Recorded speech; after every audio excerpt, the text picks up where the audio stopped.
नमस्कार, prime news देख रहे हैं आप। मैं हूं आपके साथ अंजुले सिंह। कोरोना की दूसरी लहर अब अपने अंत पर है, ऐसा माना जा रहा है केसेस को देखते हुए।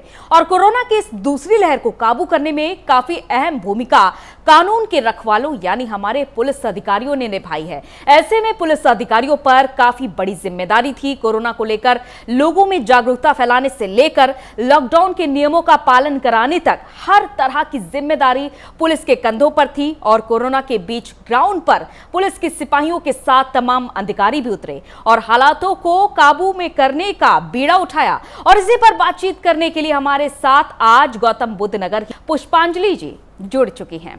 तो प्राइम न्यूज उनसे बातचीत करेगा और जानेगा कि आखिर इस विकट परिस्थिति में उन्होंने किन चुनौतियों का सामना किया है। तो हमारे साथ जुड़ चुकी हैं पुष्पांजलि जी। बहुत बहुत स्वागत है आपका प्राइम न्यूज में पुष्पांजलि जी।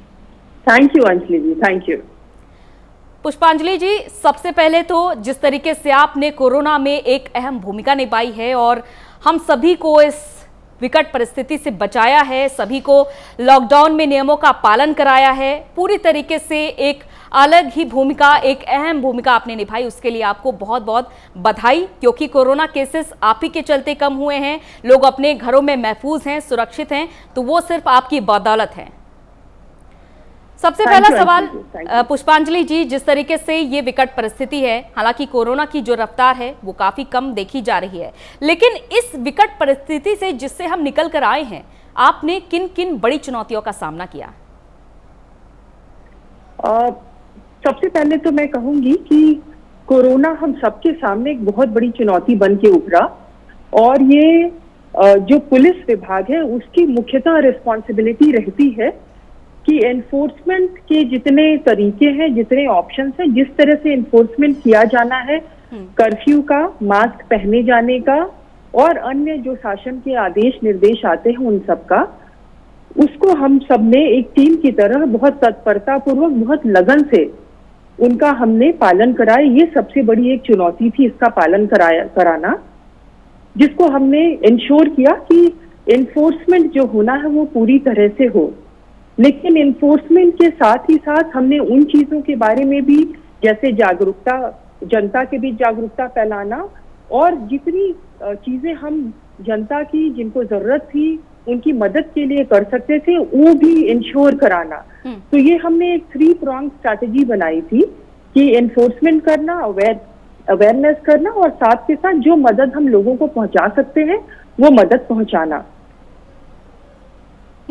साथ ही साथ वैक्सीनेशन पर भी खास जोर दिया गया और इस दौरान पुलिसकर्मियों को भी वैक्सीन दी गई। तो किस तरीके से इस प्रक्रिया को आगे और बढ़ाया जाएगा?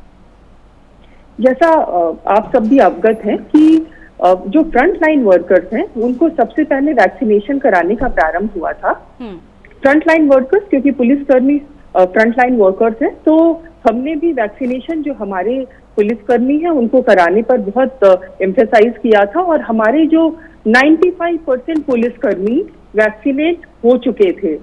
सेकेंड, जब हमारा फेज कोरोना का प्रारंभ हुआ उसके पूर्व 95% हमारे लोग वैक्सीनेट हो चुके थे।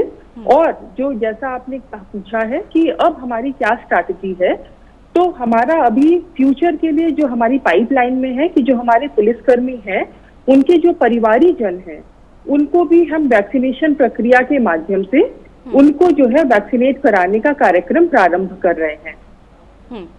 पुष्पांजलि जी, गौतम बुद्ध नगर जैसे महत्वपूर्ण जिले की बड़ी जिम्मेदारी है आपके पास, जो कि दिल्ली से भी सटा हुआ है। दिल्ली से भी लोगों का आना जाना इस कोरोना काल में जारी रहा और ये आपके लिए सबसे बड़ी चुनौती रही।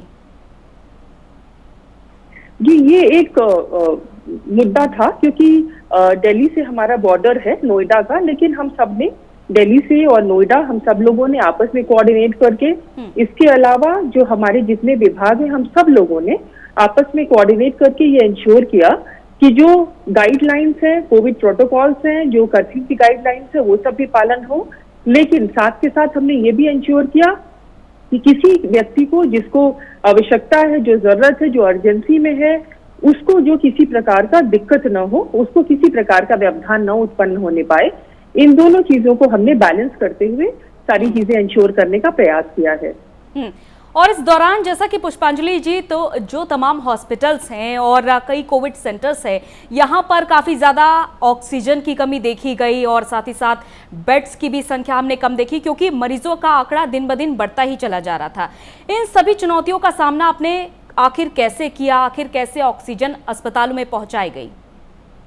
देखिए, ऑक्सीजन की जो अवेलेबिलिटी की बात है, उस दौरान हमने ग्रीन कॉरिडोर्स भी क्रिएट किए थे। सारे जो ऑक्सीजन के टैंकर्स वगैरह ले आने के लिए हमने ग्रीन कॉरिडोर्स वगैरह मैनेज किए, ताकि ऑक्सीजन फैसिलिटेशन आराम से हो सके।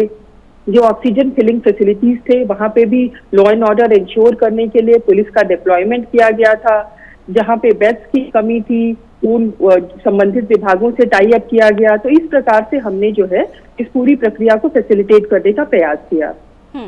और जैसा कि तीसरी लहर का जिक्र किया जा रहा है काफी समय से कि तीसरी लहर आ रही है और ये बच्चों के लिए भी बहुत ज्यादा खतरनाक हो सकती है, तो तीसरी लहर से निपटने के लिए पुलिस की आखिर कैसी तैयारी है? हम लोग पुनः यही जो प्रक्रिया हमने पहले अपनाई हुई है लगातार चल रही है। हम लोग बेसिकली अब अवेयरनेस पर भी और ज्यादा, बच्चों को लेकर अवेयरनेस पे ज्यादा फोकस कर रहे हैं। बच्चों के बीच मास्क डिस्ट्रीब्यूशन का कार्यक्रम हम लगातार चला रहे हैं। और जो शासन की और इकाइयां हैं, जो हमारा स्वास्थ्य विभाग है, वो भी बेड्स और अन्य चीजों को लेकर लगातार तैयारियां कर रहा है। तो हम लगातार थर्ड फेज से निपटने की तैयारी करने में लगे हुए हैं। बिल्कुल, एक तरफ कानून को व्यवस्थित तरीके से चलाना और दूसरी तरफ कोरोना जैसी बड़ी चुनौती, अपराध पर भी रोक लगानी है और कोरोना पर भी रोक लगानी है।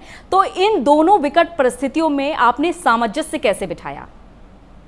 देखिए, अपराध पर जो रोक लगाना है वो हमारा एक जो ट्रेनिंग और जो हमारा ये मूल फोर्टे है, इस पर हम लगातार ही काम करते रहते हैं।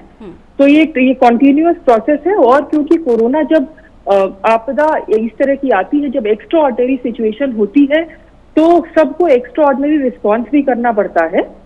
तो इसी तरह पुलिस ने भी, क्योंकि ये सिचुएशन आई है और ये हमारी रिस्पॉन्सिबिलिटी भी है कि हम जो इसको कंटेन करने के लिए जो भी कर सकते हैं, चाहे इन्फोर्समेंट के माध्यम से, चाहे अवेयरनेस के माध्यम से, चाहे वेलफेयर के माध्यम से, वो सब हम करें। तो वो सब करने का हमने लगातार प्रयास किया है। कोई भी आपदा आती है, कोई भी विकट परिस्थिति होती है, सबसे ज्यादा देखा जाता है कि पुलिस पर भार पड़ता है और दोहरी जिम्मेदारी निभानी पड़ सकती है और कभी कभी ये जिम्मेदारियां और भी ज्यादा बढ़ जाती है। ऐसे में रास्ते क्या निकाले जाते हैं? कैसे पुलिस टीम को व्यवस्थित किया जाता है? कैसे निर्देशित किया जाता है कि वो आगे भी अपना काम जारी रखें? देखिए, जैसा आपने कहा है कि आपदा के समय पुलिस के ऊपर ज्यादा भार पड़ता है, मैं इसको भार नहीं कहूंगी, मैं इसको इस तरह कहना चाहूंगी कि आपदा में जो अवसर की बात होती है,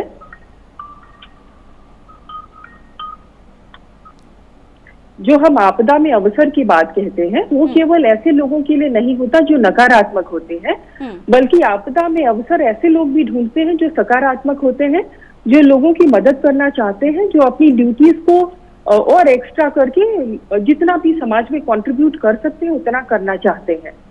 तो मैं कहूंगी कि पुलिस के लिए ये एक पॉजिटिव अवसर रहा है। ये जो हमने पॉजिटिव अवसर इन द सेंस कि हमने न केवल अपनी लॉ एंड ऑर्डर और जो विभिन्न जो ड्यूटीज एंड रिस्पॉन्सिबिलिटीज रहती हैं वो निभाते हुए, बल्कि इसके अलावा भी हमने जितना लोगों की मदद करने की कोशिश कर सकते थे उतना करने का प्रयास किया है। अब आपने पूछा है कि कैसे जो है सिस्टमेटिक किया जाता है, कैसे जो है मोटिवेट किया जाता है, तो मैं इसको मेंशन करना चाहती हूँ कि जो है हमारी खाकी वर्दी अपने आप में बहुत बड़ा मोटिवेशन और रिस्पॉन्सिबिलिटी का एक सेंस सबके अंदर उभारती है।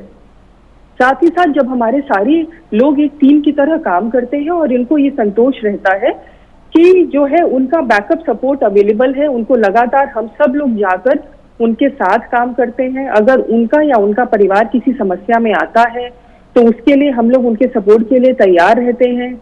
जैसे हम लोगों ने अपने कर्मियों के लिए एक L1 हॉस्पिटल जो है क्रिएट किया है, जिसमें कि बेड और सभी चीजों की, डॉक्टर्स, नर्सेज, सभी चीजों की सुविधा है। इसी तरह हम लोगों ने जो हमारे कर्मी कोविड पॉजिटिव हो गए थे उनके लिए लगातार कोविड केयर प्रोग्राम्स किए हैं। इन प्रोग्राम्स के माध्यम से न केवल उनको योग, प्राणायाम, कैसे श्वास प्रक्रिया और इस सकारात्मक ऊर्जा प्रदान करने का प्रयास किया गया है लगातार कार्यक्रमों के माध्यम से। इसके अलावा हमने जो है वेबिनार आयोजित की है, जो डॉक्टर्स हैं उनके सहयोग से वेबिनार आयोजित की है, जिससे जिसको जो क्वेश्चंस हैं, जिनकी क्वेरीज है वो पूछ सके। साथ ही साथ हमने अपने लोगों के लिए जैसे टेली मेडिसिन, पुलिस कर्मियों के लिए जो कोविड पॉजिटिव थे उनके लिए टेली मेडिसिन की सुविधा प्रारंभ की। तो ये सब चीजें हम लोग लगातार कर रहे थे, जिससे उनका मोटिवेशन लेवल और उनको ये एक जो सपोर्ट सिस्टम है वो बना रहता। बिल्कुल। और जैसा कि पुष्पांजलि जी, एक बहुत बड़ी जिम्मेदारी होती है एक अधिकारी के पास, क्योंकि कोई भी अगर विकट परिस्थिति होती है तो सबसे पहले रडार पर होते हैं अधिकारी।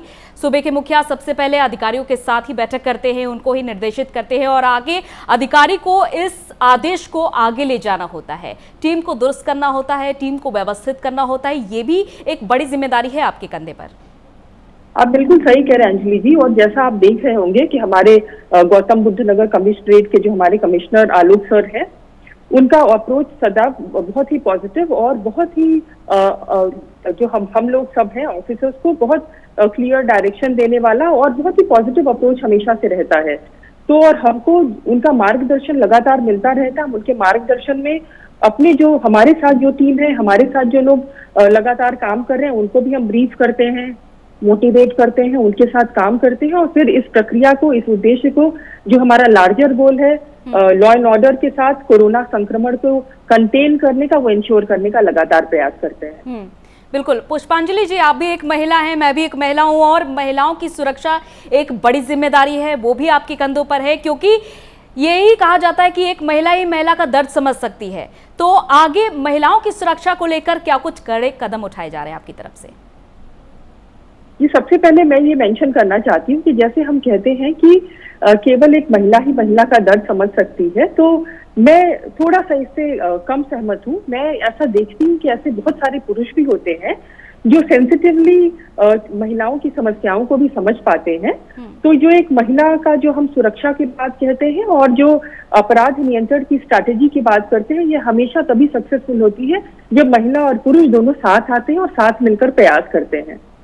दूसरी बात मैं कहूंगी कि हमारा गौतम बुद्ध नगर कमिश्नरेट, आप भी अवगत होंगे कि हमारी पूरी एक इकाई सेटअप है जिसको एक डीसीपी लेवल की ऑफिसर विमेन सेफ्टी हेड करती है। हमारे पास महिला सुरक्षा इकाइयां हैं, हमारे जो स्वयं सिद्धा टीम्स है जो लगातार इस बात को मॉनिटर करती है कि महिलाओं के विरुद्ध कोई अपराध न हो, और अगर कोई अपराध हो जाता है तो हम तत्काल रिस्पॉन्स करके उस अपराध को, अपराधी को अरेस्ट करके उसको जो विधि के अनुसार प्रक्रिया को आगे बढ़ाने का प्रयास करते हैं। साथ ही साथ हम लोगों के बहुत सारे फ्यूचर प्लान्स भी हैं, जिसमें एक बहुत इंपॉर्टेंट प्लान है कि गौतम बुद्ध नगर जो सिटी है, कमिश्नरेट है, उसमें पिंक सिटी के रूप में इसको प्रोग्रेस करने का, जिसमें जो महिलाओं की ये पिंक सिटी का जो मॉडल है वो महिलाओं की सुरक्षा के ऊपर ही फोकस है, जिसमें बहुत सारे यूनिट है, जिसमें कि पिंक बसेस की बात होती है, जिसमें बहुत सारे सीसीटीवी कैमरास की बात होती है, जिसमें पिंक टॉयलेट्स की बात होती है।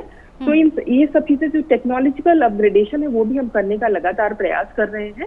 तो इन सब माध्यमों से हम महिलाओं की सुरक्षा को और बेटर रूप से इंश्योर करने का प्रयास कर रहे हैं। साथ ही साथ पुष्पांजलि जी, कई ग्रामीण इलाके हैं, अगर हम कोरोना पर वापस से चर्चा करते हैं, कई ग्रामीण इलाके हैं, वहां पर जागरूकता की काफी ज्यादा कमी देखी जा सकती है। वहां पर लोगों को जागरूक करने के लिए पुलिस की टीम ने क्या कुछ कार्यक्रम चलाए इस दौरान?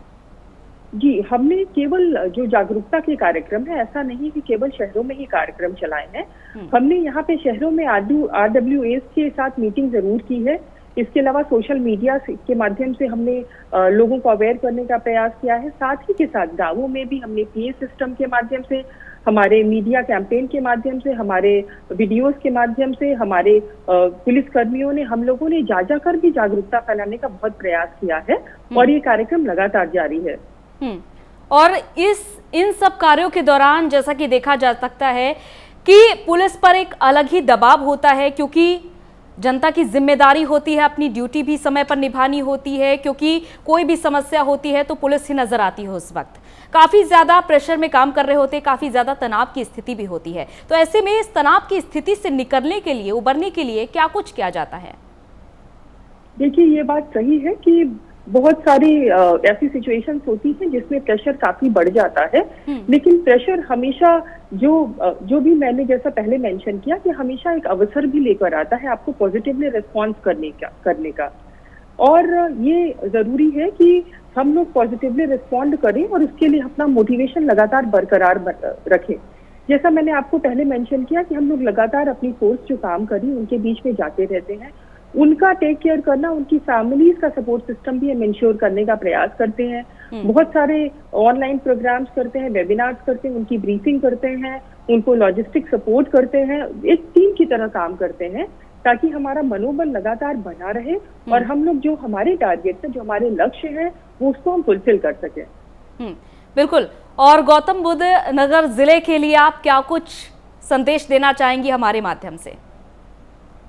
Thank you so much Anjali ji. मैं ये कहना चाहूंगी कि हर जीवन इम्पोर्टेंट है और जो हमारी स्थिति इस वक्त है, ये संक्रमण कितना फैलेगा, कितना लोगों के लिए घातक हो सकता है, ये केवल इस बात पर निर्भर नहीं है कि मैं एज इंडिविजुअल कितना मास्क पहनती हूँ, कितने कोविड प्रोटोकॉल का पालन करती हूँ, बल्कि ये इस बात पर भी डिपेंड करता है कि हम सब, हर व्यक्ति कितना कोविड प्रोटोकॉल का पालन करता है। ये उसी तरह है जैसे कोई रैश एंड नेग्लिजेंट ड्राइविंग कर रहा हो और वो न केवल अपना जो है जीवन खतरे में डालता है, बल्कि उस कारण कई बार दूसरे का जीवन भी खतरे में आ जाता है। तो मैं ये जरूर सोचती हूँ कि कोई भी ऐसा व्यक्ति नहीं होता है जो ये कभी चाहेगा कि उसकी वजह से किसी और का जीवन भी खतरे में आए। और ये जो संक्रमण है, हम इसको तभी कंटेन कर सकते हैं जो हम सब लोग इस प्रोटोकॉल का पालन करें। और मैं यही आपके माध्यम से लोगों से अपील करना चाहती हूँ कि जब तक ये जो कोरोना काल, जो ये बीमारी पूरी तरह समाप्त नहीं हो जाती, तब तक हमको केयरफुल रहना है, बिल्कुल फटीग सेट इन नहीं होने देनी है। और एक हमारा नेशन है और एक जो विश्व की जो एक परिवार की बात होती है, उस तरह से हम लोग सोच करके, व्यवहार करके कोविड प्रोटोकॉल का लगातार पालन करें। चलिए, बहुत बहुत शुक्रिया हमारे साथ जुड़ने के लिए। आपने तमाम बातचीत की और तमाम उन परिस्थितियों के बारे में जानकारी भी साझा की कि किस तरीके से एक विकट परिस्थिति से आपने हमें भी बचाया है और खुद की जिम्मेदारी को बखूबी निभाया। बहुत बहुत शुक्रिया पुष्पांजलि जी हमारे साथ जुड़ने के लिए। Thank you so much. और इसी तरीके से कोरोना वॉरियर्स सभी को बचाने में लगे हुए हैं और कोरोना प्रोटोकॉल से लगातार पालन भी कराया जा रहा है। इसी के साथ इस खास चर्चा में इतना ही, इजाजत दीजिए, नमस्कार।